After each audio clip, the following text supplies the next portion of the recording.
Palabas na sana ako mula sa kusina nang makita kong magkaharap ang mag-ama sa sala. Nagtago ako sa pader na malapit sa kanila para marinig ang kanilang pag-uusap. Tingin ko ay kagigising pa lang ni Reid dahil magulo pa ang buhok nito. Iniwan ko kasi sila para magluto ng tanghalian. Napatingala si Reid nang hawakan ni Reid ang kamay nito. Maliliit ng gagamba umakyat sa sanga. He sings while gapping Reid's hand. Napangiti si Reid nang makaramdam ito ng kiliti dahil sa ginagawa ni Reid sa kamay niya. Dumating ang ulan, itinaboy siya. Sumikat ang araw, natuyo ang sanga. Maliliit na gagamba ay laging masaya. Dinukwang ni Reid si Reid. Itinaas nito ang pajama ni Reid at binugahan ng hangin ang tiyan nito. Napakasarap sa pandinig ang tawa nito. Ang tawa nilang dalawa. Hingal na hingal silang pareho nang tumigil sa ginagawa. Nakahiga na sila pareho sa sofa bed at nakaunan si Reid sa braso ni Reid. Daddy, marunong ka po bang tumugtog ng piano? Magalang na tanong ni Reid. Pinunasan nito ang pawis sa noo ni Reid at hinalikan doon. Hindi, tuturuan mo ba ako? Biglang umupo si Reid. Tumango ito. Opo, sa isang kondisyon. Umupo rin si Reid. Ipinatong nito ang isang kamay sa nakataas na hita at ang isa naman ay nakatukod sa sofa. Kahit ano. Magpakabait ka po. Huwag mong paiyakin ang mami ko. Kasi si mami, love na love ko. Love din kita ay, nadulas. Tumamis ang ngiti ni Reid. Ano? Love mo na ako? Nag-iwas ng tingin si Reid. Namumula ang pisingin nito. Opo.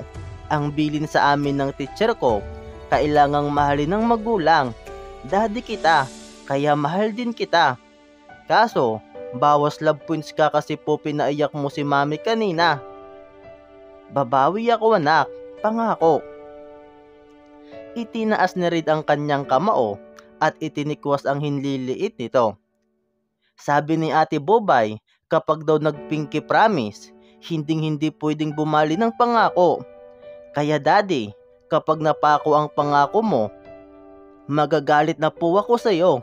Hindi na po kita kakausapin at hindi na rin po ako lalapit sa iyo. I won't let that happen, he said softly. Di Pinky promised. Ginulo ni Reid ang buhok ni Reid. Tumayo si Reid at tumalon para makababa ng sofa. Hinili nito patayo si Reid papunta sa grand piano na matatagpuan sa gilid ng magarang hagdanan. Umupo sila pareho sa harap niyon. Itinaas ni Reid ang cover at itinapat agad ni Reid ang mga kamay sa piano case. Ito ang basic daddy. Hindi inaalis ni Reid ang kanyang paningin sa piano. Nagsimulang gumalaw ang mga daliri nito. Do, re, mi, fa, sol, la, ti, do. Try mo po. Ginaya ni Reid ang ginagawa ni Reid. Mukhang masaya ito sa atensiyong binibigay sa kanya ng anak namin. Nag-umpisa silang mag-usap sa harap ng grand piano. Maski si Bobay ay bumaba para panoorin sila Reid. Minsan ay nakikisali rin ito. Buong araw ay tinuturuan siya ni Reid ng mga alam nito. Minsan ay magtatanong ito sa akin kapag may nakakalimutan siyang case. Tapos ay agad ring tatakbo kay Reid para ituro iyon dito. Kinabukasan ay maaga itong gumising para ihatid kami ni Reid. Nakaupo ako sa passenger seat at si Reid naman ay naka-seatbelt sa back seat. Si Bobay kasi ay naihatid na sa school niya. Mami, malapit na po ang birthday ko. Gusto ko po ng bike. May pira po ba tayong pambili nun? Kapag po ba nag-ipon ako tigli 5 piso bawat araw hanggang sa birthday ko, makakabili po ba ako ng bike? Tanong ni Reid habang kinakalikot ang cup nito. Napangiti ako.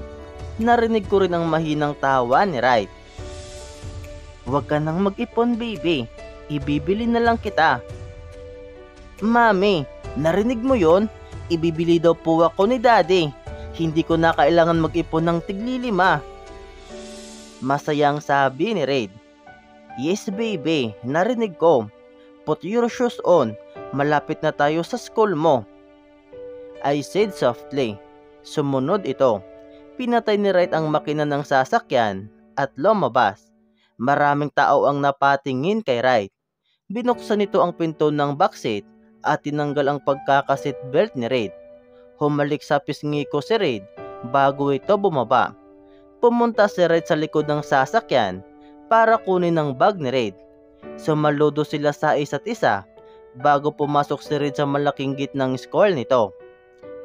Pumasok na si Raid sa kotse nang mawala na sa paningin si Raid. Pinaandar nito ang kotse at tinungo namin ang daan papunta sa paaralang pinagtuturuan ko. Nagulat ako nang hawakan ng malayang kamay nito ang kamay ko na nasa ibabaw ng aking hita. "Hindi ako ang kambyo, kaya alisin mo ang kamay mo," malamig kong sabi. Natawa ito ngunit hindi pa rin inaalis ang kamay.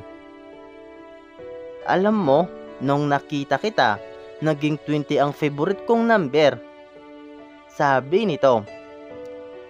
"Wait, pickline ba to?" "Bakit?" "Kasi twintingin ako sa'yo, mas lalo kitang minamahal."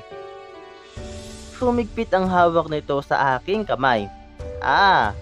Simpleng sabi ko at tumingin na sa labas ng bintana.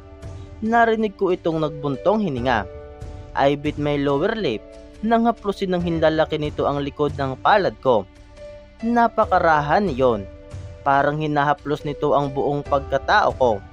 Nakarating kami sa paaralan. Pababa na sana ako pero hinila ako ni Wright. Kunot noong napatingin ako sa kanya. Ngumiti ito ng tipid. "Susunduin kita mamaya. Hihintayin kita kahit gaano katagal." Sige," I stammered. "Damn."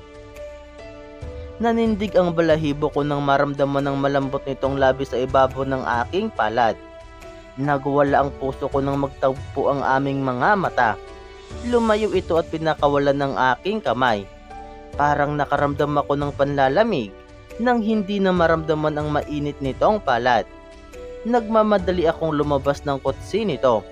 Pinanood ko kung paano nito paharurutin ang kanyang kotse. Nang makaalis na ito, ay bigla ko na lang hinawakan ng kamay ko na kanyang hinalikan. Pinagdikit ko ang aking labi at mabilis na naglakad patungo sa gitnang paaralan. Nagulat ako nang hampasin na din ang lamis ako. "Kailan mo balak sabihin ito sa amin?" "Break namin ngayon, kaya malaya kaming makakapag-usap." Lahat ng co-teachers ko ay napatingin sa aking gawi. Ang iba ay bumulong sa kanilang katabi habang nakatingin sa akin. Nakapalibot rin sa akin si Krisa at Eliza. Nakapamiwang rin ito sa harap ko. "At kailan mo balak mag-explain sa amin?" Napalunok ako sa tono ng boses ni Krisa. Napangiwi ako. Pinanlakihan ako ng mata ni Eliza. "Don't he ask." "Okay, sorry kasi hindi ko masabi sa inyo na si Red ang totoong ama ni Red. Ang akala ko, hindi na siya babalik, okay? Kaya mas pinili ko na wag sabihin sa inyo o kahit sa iba." Mahina kong sabi para hindi marinig ng iba kong ka-faculty. Ilang bisis ko pa naman siya pinagsasamantalahan sa isip ko. Kagabi nga, nag-wet dreams pa ako. Nadine murmured. "Nads!" Eliza scolded. Pumunta kami sa loob ng private CR at nilak ang pinto para walang makarinig sa sasabihin ko. "Okay, ganito ang nangyari." Ikininto ko lahat. Pati na rin ang ginagawa ko kay Wright ngayon. Igago pala siya. Sinong matinong babae ang gustong magpa-abort? Dapat sa kanya ikulong sa oven. Pero since maliit ang oven, kailangan ng parte-parte ang pagpasok sa katawan niya. Sabi ni Nads. Hindi mo ba siya mabibigyan ng chance? Mukha namang nagsisisi na siya at sobrang mahal na mahal ka niya. Singit ni Eliza. Hindi sapat na dahilan iyon, Eliza. Paano ko papatawarin ang lalaking sumira sa pagkatao ko? Kulang pa ang nararamdaman niyang sakit kaysa sa naramdaman ko dati. Minsan kung sino pa ang nakasira, siya rin ang may alam kung paano iyon buuin ulit, Melissa. Kumunot ang noo ko sa sinabi ni Eliza. Ipinagtatanggol niya si Wright. Hindi ko siya kailangan para mabuo ulit ako. Nangahamon niya akong tiningnan. Hindi nga ba? Sinasabi mo lang yan kasi natatakot ka na baka kapag napatawad mo na siya, bumalik ang pagmamahal mo sa kanya. Nag-init ang ulo ko sa sinabi nito. Ano bang alam mo sa pinagdaanan ko? Bakit ganyan ka makapagsalita? Kaibigan ba talaga kita? Kaibigan mo ako, pero wala akong kinakampihan. Huwag mong patigasin ang puso mo. Hindi ka ipinanganak na bato. Eliza, stop it. Babala ni Krisa. Napayo ko si Eliza. Sorry, I'm just stating my opinion. Is that bad? Sa ginagawa mo, pareho nyo lang sinasaktan ng isa't isa. Sundin mo kung ano ang sinasabi ng puso mo. Hindi sa lahat ng oras, tama ang isip. You said follow my heart, but my heart is in a million pieces. Which piece do I need to follow? Eliza, you won't understand how I felt until it happens to you. Until you experience the pain. Lumabas ako ng CR pagkatapos kong sabihin iyon. Pagkatapos nun, ay hindi na nila ako kinulit pa. Nagring ang bell, tanda na tapos na ang klase. Pinalabas ko na ang lahat ng estudyante ko at nagpunta naman ako sa faculty. Malamang ay nakauwi na ang iba. Tahimik akong umupo sa aking lamisa nang mapansin ang sticky notes na nakadikit sa cover ng lesson plan ko. At sa gilid niyon ay isang malaking bato. Ayan, kausapin mo siya. Total, magkasing tigas kayo. Hindi masama ang magpatawad. Iyon naman ang utos niya, 'di ba? Mas maraming masasaktan kung mananatili kang ganyan. Natatabunan ng tunay na pagmamahal ang lahat ng sakit. Eliza.